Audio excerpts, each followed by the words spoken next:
மறுபடியும் படகில் ஏறி அக்கரைக்கு போனார். சீஷர்கள் அப்பங்களை கொண்டு வர மறந்து போனார்கள்.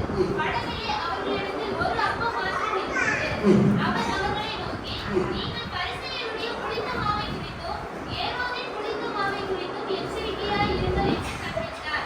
அதற்கு அவர்கள், நம்மிடத்தில் அப்பங்கள் இல்லாதபடியால் இப்படி சொல்லுகிறார் என்று தங்களுக்குள்ளே யோசனை பண்ணிக் கொண்டார்கள். இயேசு அதை அறிந்து அவர்களை நோக்கி, உங்களிடத்தில் அப்பங்கள் இல்லாதபடியால் நீங்கள் யோசனை பண்ணுகிறது என்ன? இன்னும் சிந்தியாமலும் உணராமலும் இருக்கிறீர்களா? இன்னும் உங்கள் இருதயம் கடினமாய் இருக்கிறதா? உங்களுக்கு கண்கள் இருந்தும் காணாதிருக்கிறீர்களா? காதுகள் இருந்தும் கேளாதிருக்கிறீர்களா? நினைவு கூறாமலும் இருக்கிறீர்களா? நான் 5 அப்பங்களை 5000 பேருக்கு பங்கிட்ட போது மீதியான துணிக்கைகளை எத்தனை கூடை நிறைய எடுத்தீர்கள் என்று கேட்டார். 12 என்றார்கள். நான் 7 அப்பங்களை 4000 பேருக்கு பங்கிட்ட போது மீதியான துணிக்கைகளை எத்தனை கூடை நிறைய எடுத்தீர்கள் என்று கேட்டார். 7 என்றார்கள். அப்படியானால் நீங்கள் உணராதிருக்கிறது எப்படி என்றார். பின்பு அவர் பெத்சாயிதா ஊருக்கு வந்தார். அப்பொழுது ஒரு குருடனை அவரிடத்தில் கொண்டு வந்து அவனை தொடும்படி அவரை வேண்டிக் கொண்டார்கள்.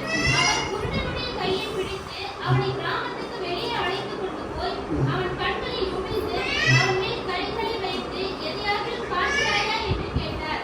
அவன் ஏறிட்டு பார்த்து, நடக்கிற மனுஷரை மரங்களைப் போல காண்கிறேன் என்றார். பின்பு அவர் மறுபடியும் அவன் கண்களின் மேல் கைகளை வைத்து அவனை ஏறிட்டு பார்க்கும்படி செய்தார். அப்பொழுது அவன் சொஸ்தமடைந்து யாவரையும் தெளிவாய் கண்டார். பின்பு அவர் அவனை நோக்கி, நீ கிராமத்தில் பிரவேசியாமலும் கிராமத்தில் இதை ஒருவருக்கும் சொல்லாமல் இரு என்று சொல்லி அவனை வீட்டிற்கு அனுப்பிவிட்டார்.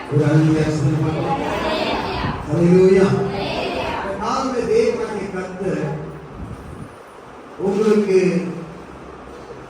இழந்த எல்லாவற்றையும் திருப்பி தரக்கூடிய வல்லமையுள்ள தேவனாக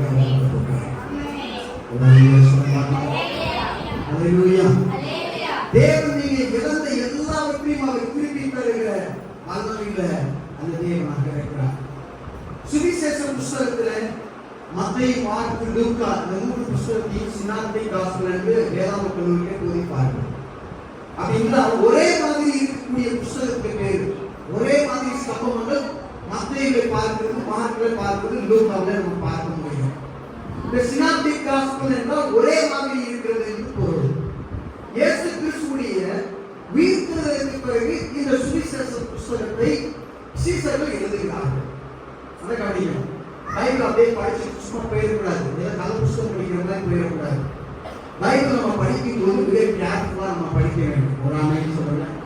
அப்பதான் அது உள்ள இருக்கிற எல்லா கருத்துகளையும் நம்மளால ரசிக்க முடியும். ஒரு படம் இருக்குது, அந்த படத்துல தோல் அவளுக்கு சுவர் இருக்காங்க. எங்க சுவர் இருக்கும்? அந்த படத்துக்குள்ள சுவர் இருக்கும். பாத்தீங்களா? அது மாதிரி வேத வசனத்துக்குள்ள போயிடணும். இந்த வேத வசனத்தை நம்ம ஆராய்ந்து பார்க்கும்போது ஜோடி இல்லாமல் இருக்கிறார் சொல்லப்பட்டிருக்கிறது. இந்த வேத வசனம் என் கால்களுக்கு தீபமும் என் பாதைக்கு, நம்ம நடக்கிற பாதையில வெளிச்சத்தை கொடுப்பதே வேத வசனமாக சொல்றேன். இந்த காலத்தில் தேவனாகிய கர்த்தர் நீ எதையெல்லாம் திறந்தாயோ அவைகளெல்லாம் திரும்பவுக்கு கொடுப்பேன் என்று சொல்லுகிற வல்லமையுள்ள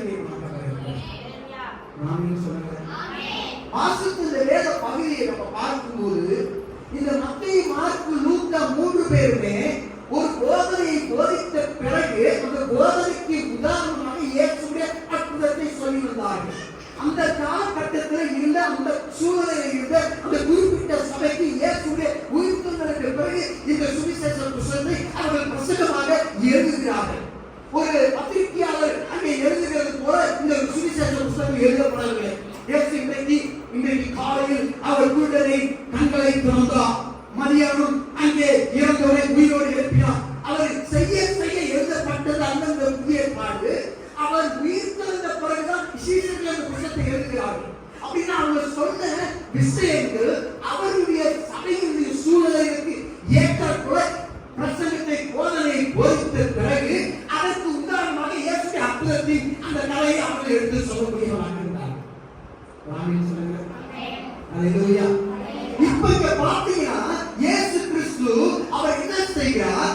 இங்கே 5 அப்பம் 2 மீனை கொண்டு 5000 பேர் போஷித்த பிறகு சீசர்கள் எல்லாரும் என்ன செய்கிறாங்க?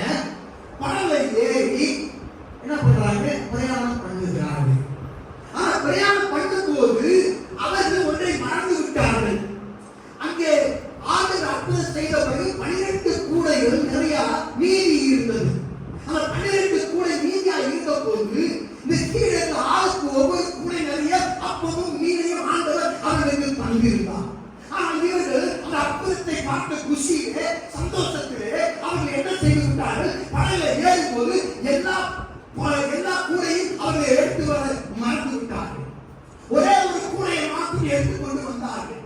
இப்ப படகுல போகும்போது அந்த அற்புதத்தை செய்த போது அவர்கள் பரிமாறும் போது, இயேசுவை பார்க்கும்போது, மக்களோட பேசும்போது, இந்த குஷியிலேயே அவர்கள் சாப்பிட மறந்து போய்விட்டபடினால, சோர்வினாலே படகுல உட்கார்ந்து சாப்பிடுவதற்கு அவர்கள் அந்த கூடை பார்க்கிறார்கள். எத்தனை கூடை இருக்கிறது?